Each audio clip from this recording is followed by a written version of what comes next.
So hello guys, क्या आपको पता है दुनिया में ऐसे बहुत सी चीज़ें हैं जो कि साइंस से परे हैं और साइंस के पास भी कोई भी साइंटिफिक एक्सप्लेनेशन नहीं है इन मिस्ट्रीज़ को सॉल्व करने के लिए।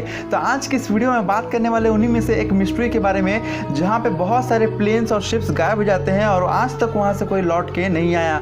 जी हाँ दोस्तों, आपने बिल्कुल सही सोचा, मैं बात कर रहा हूँ बरमूडा ट्रायंगल के बारे में। आखिर क्या है बरमूडा ट्रायंगल की मिस्ट्री, जानने के लिए इस वीडियो को अंत तक जरूर देखेगा। सो हेलो गाइस, मेरा नाम है दीपक और आप देख रहे हैं the science world YouTube channel. तो आइए शुरू करते हैं।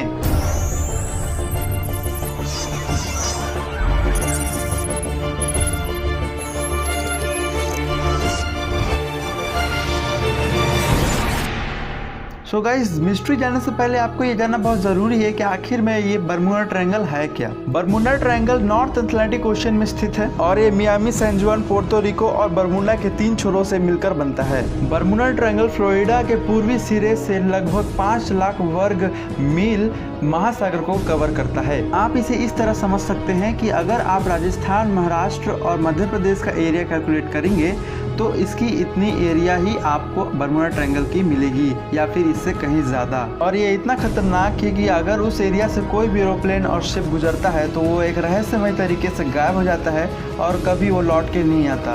और शायद यही कारण है कि इस ट्रायंगल को डेविल्स ट्रायंगल और हरिकेन एली के नाम से भी जाना जाता है। सो गाइस, ये कोई एक घटना नहीं है, ऐसे हजारों घटना घटे उस एरिया में। उस एरिया से अगर कोई भी शिप और एरोप्लेन गुजरता है तो उसका रेडार सिस्टम या कंपास सिस्टम काम करना बंद कर देता है और उसको आसमान पे तिरंगे और किरणें नजर आती है अजीब अजीब, और उसके बाद वो एक रहस्यमय तरीके से गायब हो जाता है और कभी लौट के नहीं आता और उसका मलबा भी कहीं पाया नहीं जाता। तो आप यूँ बोल सकते हैं कि आसमान निकल जाता है या समुद्र में समा जाता है। उन्हीं में से घटना है अमेरिकी लड़ाकू विमान फ्लाइट 19 का 5 दिसंबर 1945। दरअसल ये प्रशिक्षण उड़ान थी। असल में अमेरिकन नेवी के 5 ऐसे लड़ाकू विमान थे जिनका नाम टॉर्पेडो बॉम्बर था और ये हवा पे उड़ान भर थे प्रशिक्षण के लिए।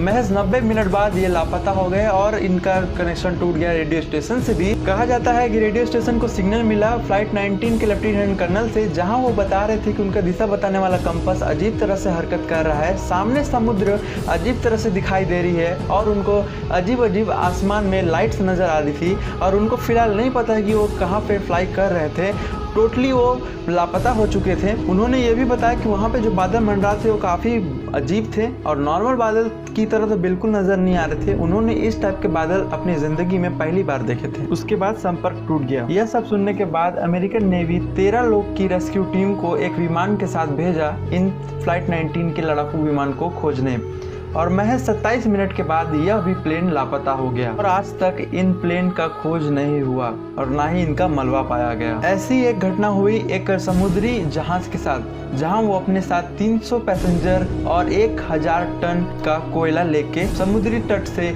रवाना हुआ। यह समुद्री जहाज इतना बड़ा था कि इसमें बैठे 300 पैसेंजर्स को भी यकीन नहीं था कि ये कभी डूब भी सकता है।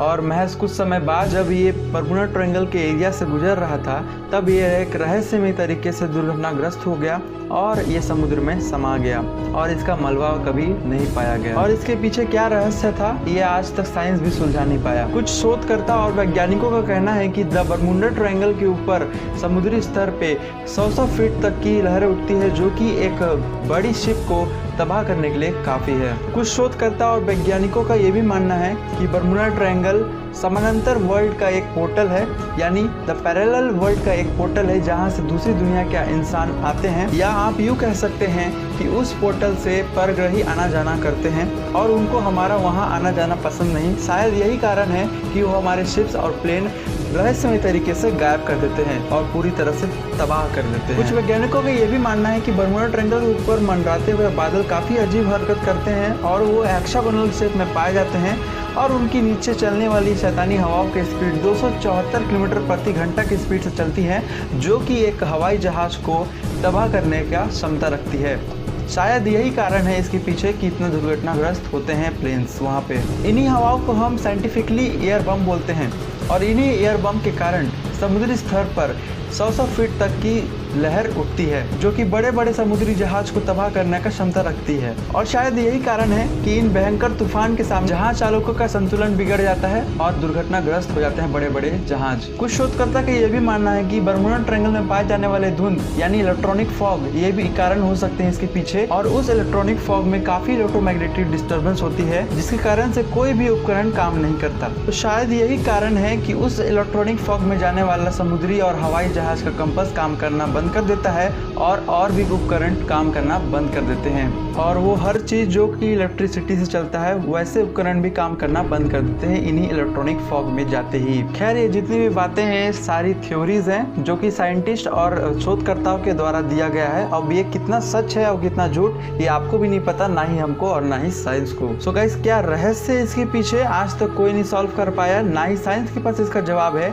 तो मैं आपके ऊपर छोड़ता हूँ कि आप इसके बारे में क्या सोचते हैं, कमेंट में जरूर बताइएगा। अगर आपके वीडियो अच्छी लगी तो प्लीज लाइक करके बताइए, साथ ही साथ इस वीडियो को शेयर जरूर कीजिएगा। और अगर आप हमारे चैनल पर नए हैं तो चैनल को सब्सक्राइब करके बेल आइकन को जरूर प्रेस कर लीजिएगा, क्योंकि हम आपके लिए ऐसे ही इंटरेस्टिंग वीडियोस और रहस्यमय वीडियोस आपके लिए लाते रहते हैं। सो गाइस पिछले वीडियो में जो आपने प्यार दिखाया ना, इट्स रियली अमेजिंग। मैं देख के शॉक हो गया कि 2 दिन में 160 व्यूज, 50 लाइक, 48 सब्सक्राइबर और 13 से भी ज़्यादा कमेंट्स आपने किए। सो गाइस पिछले वीडियो में प्यार दिखाने के लिए बहुत बहुत धन्यवाद। मैं आपका जितना धन्यवाद करूँ उतनी ही मेरे लिए कम है। सो गाइस वीडियोस में ऐसे ही प्यार दिखाते रहिए और अपने भाई को सपोर्ट करते रहिए। तो फिलहाल के लिए इस वीडियो में इतनी ही, मिलते हैं और किसी इंटरेस्टिंग वीडियोस में। तब तक के लिए स्टे ट्यून्ड रहिए और मुस्कुराते रहिए। Thank you for watching.